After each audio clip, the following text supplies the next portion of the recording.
કૃષ્ણ બાલ અભ્યારણ્ય નામની મારી આ નવી યુટ્યુબ ચેનલમાં આપ સર્વેનું હાર્દિક સ્વાગત છે। મિત્રો, અગાઉ આપણે વિભાજ્યતાની ચાવી શીખી ગયા। નવા પ્રકરણ માટે થોડું મોડું થયું છે, ક્ષમા માંગુ છું। થોડી તબિયત નાદુરસ્ત હોવાના કારણે નવો વિડીયો અપલોડ નહોતો કરી શક્યો। મિત્રો, આજનું આપણું પ્રકરણ છે સંખ્યા જ્ઞાન। સંખ્યા જ્ઞાન એટલે શું? સામાન્ય રીતે સંખ્યા જ્ઞાન એટલે સંખ્યાઓનું જ્ઞાન। તમે પહેલા ધોરણ થી ચોથા ધોરણ સુધી જે કઈ સંખ્યાઓ તમે જોઈ છે અથવા તો જે સંખ્યાઓ તમે શીખ્યા છો એને આપણે સંખ્યા જ્ઞાન તરીકે ઓળખીએ છીએ। અહીંયા સંખ્યા જ્ઞાન થોડું જુદું છે। શું જુદું છે? તો અહીંયા આપણે સંખ્યાને ઓળખતા શીખવાનું છે પ્રોપર, કે કઈ સંખ્યાને કેવી સંખ્યા કહેવાય। બરાબર મિત્રો, આગળ જ્યારે આપણે વિભાજ્યતાની ચાવીઓ જોઈ ત્યારે બેની ચાવી વિશે આપણે જ્યારે શીખ્યા ત્યારે તમને યાદ હશે કે મેં તમને એવું કહ્યું હતું કે ભાઈ જે સંખ્યાનો એકમનો 2, 4, 6, 8 કે 0 હોય એવી સંખ્યાને બેકી સંખ્યા કહેવામાં આવે છે। જો કોઈ મિત્રોને વિભાજ્યતાની ચાવીઓ જોવાની રહી ગઈ હોય મિત્રો, તો તમે મારી ચેનલ ઉપર જોઈ અને વિડીયો જોઈ શકો છો। તમને મારી આ ચેનલ ગમે તો તમે લાઈક અને સબસ્ક્રાઇબ કરી શકો છો, શેર કરી શકો છો। બરાબર મિત્રો, અને તમારા જેવા બીજા વિદ્યાર્થીઓને મારી ચેનલ જોવા માટે એને તમે પ્રોત્સાહિત કરી શકો છો। આજે મિત્રો આપણે સંખ્યા જ્ઞાન જોવાના છીએ। સંખ્યા જ્ઞાનમાં મેં તમને કહ્યું એ પ્રમાણે આપણે સંખ્યાને ઓળખતા શીખવાનું છે કે કઈ સંખ્યાને કેવી સંખ્યા કહેવાય। અહીંયા મિત્રો આપણે એકી અને બેકી સંખ્યા વિશેની માહિતી મેળવવા માટે જઈ રહ્યા છીએ। સૌથી પહેલા આપણે સમ અથવા તો બેકી સંખ્યા કોને કહેવાય એ વિશે માહિતી મેળવીએ।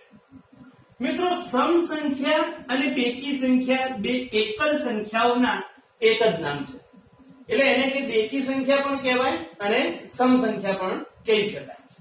હવે સમ અથવા તો બેકી સંખ્યા કોને કહેવાય? તો મિત્રો, જે સંખ્યાનો એકમનો 2, 4, 6, 8 કે 0 હોય, જે સંખ્યાનો એકમનો 2, 4, 6, 8 કે 0 હોય તેવી સંખ્યાને મિત્રો સમ સંખ્યા અથવા તો બેકી સંખ્યા તરીકે ઓળખવામાં આવે છે। ઘણી વખત પરીક્ષાની અંદર આવું પૂછાય છે કે ભાઈ નીચેનામાંથી બેકી સંખ્યા કઈ છે ઓળખી બતાવો, અથવા તો ઘણી વખત એવું પણ પૂછે છે કે નીચેનામાંથી કઈ સંખ્યા બેકી સંખ્યા નથી। મિત્રો, ખાસ કરીને તમે આવું ધ્યાન રાખવાનું કે ઘણી વખત આવું નથી અને છે શબ્દોમાં આપણે ઉતાવળમાં ભૂલ કરી બેસીએ છીએ, તો ખાસ આ ધ્યાન રાખવાનું તમારે। જે સંખ્યાનો એકમનો 2, 4, 6, 8 કે 0 હોય એવી સંખ્યાને કેવી સંખ્યા કહેવાય મિત્રો? બેકી સંખ્યા। ઉદાહરણ તરીકે આપણે લખીએ તો અહીંયાથી ચાલુ કરું હું 2, 4, 6, 8, 10, 12, 14, 16, 18 આમ લખતો જતો રહો। એમ જે પણ સંખ્યા ગમે તેટલી મોટી સંખ્યા કેમ ના હોય, દાખલા તરીકે આવી સંખ્યા હોય, બરાબર, તો અહીંયા જોઈ લેવાનું કે ભાઈ આ સંખ્યા છે એનો એકમનો અંક કયો છે? 6, તો આ સંખ્યાને બેકી સંખ્યા કહેવાય, બીજું કંઈ જ વિચારવાનું નથી। એ જ રીતે મિત્રો, બેકી સંખ્યાની જોડે બીજી સંખ્યા આવે છે વિષમ અથવા તો એકી સંખ્યા। હવે વિષમ અથવા એકી સંખ્યા મિત્રો કોને કહેવાય? તો વિષમ એટલે એકી સંખ્યા એટલે જે સંખ્યાનો એકમનો અંક કયો હોય? 1, 3, 5, 7 કે 9 હોય એવી સંખ્યાને વિષમ સંખ્યા કહેવામાં આવે છે। એટલે કે આ બેકી સંખ્યામાંથી જે અંકો વધ્યા એ એકમના અંક હોય તો એવી સંખ્યાને વિષમ સંખ્યા અથવા તો એકી સંખ્યા કહેવામાં આવે છે। એનું ઉદાહરણ અહીંયા લખેલું છે મિત્રો, 1, 3, 5, 7, 9, 11, 13, 15, 17, 19, પછી તમે લખો 21, 23, 25, આમ લખતા જાઓ અને જે પણ સંખ્યાનો એકમનો અંક 1, 3, 5, 7 કે 9 આવે એવી સંખ્યાને વિષમ અથવા તો એકી સંખ્યા કહેવામાં આવે છે। જુદી જુદી ચોપડીઓમાં મિત્રો જો તમે જોશો ને તો એકી અને બેકી સંખ્યાની વ્યાખ્યા એવી રીતે પણ આપેલી છે કે દાખલા તરીકે સમ અથવા તો બેકી સંખ્યા કોને કહેવાય? તો ભાઈ જે સંખ્યાનો એકમનો 2, 4, 6, 8 કે 0 હોય અથવા તો એ સંખ્યાને જો 2 વડે નિશેષ ભાગી શકાય તો એવી સંખ્યાને બેકી સંખ્યા કહેવામાં આવે છે।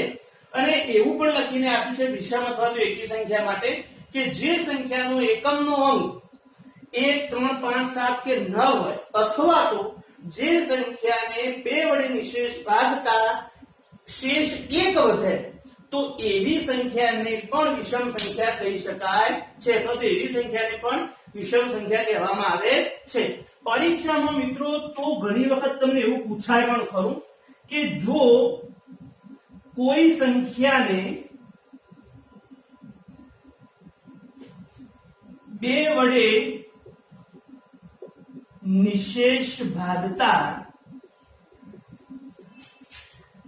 શેષ 1 વધે તો તેવી સંખ્યાને કેવી સંખ્યા કહેવાય?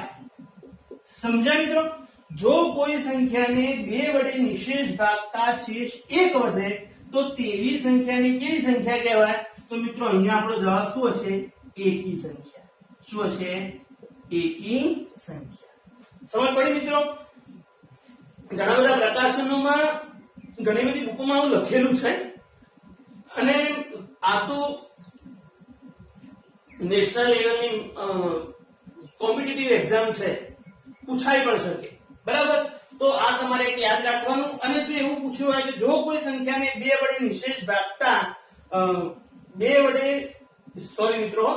જો કોઈ સંખ્યાને 2 વડે ભાગતા, અહીંયા નિશેષ શબ્દ નહીં આવે, માફ કરજો. જો કોઈ સંખ્યાને 2 વડે ભાગતા શેષ 1 વધે તો તેવી સંખ્યાને કેવી સંખ્યા કહેવાય? તો એકી સંખ્યા. અને જો કોઈ સંખ્યાને 2 વડે ભાગતા શેષ 0 વધે, એટલે કે જો નિશેષ ભાગી શકાય તો તેવી સંખ્યાને કેવી સંખ્યા કહેવાય? તો એવી સંખ્યાને બેકી સંખ્યા કહેવામાં આવે છે. બરાબર મિત્રો? તો આ રીતે એકી અને બેકી સંખ્યા વિશે મેં તમને સમજ આપી. આવતીકાલે નવા આપણે આ સંખ્યા જ્ઞાનમાં જ આગળ વધીશું. એ વખતે આપણે મૂળ સંખ્યા અને વિભાજ્ય સંખ્યા અથવા તો અવિભાજ્ય સંખ્યાઓ અને વિભાજ્ય સંખ્યાઓ કોને કહેવાય, સંયુક્ત સંખ્યા કોને કહેવાય, એના વિશેની વાત આપણે આગળના લેક્ચરમાં કરીશું. ત્યાં સુધી આવજો મિત્રો. નવા વિડિયો સાથે આવતીકાલે ફરી મળીએ.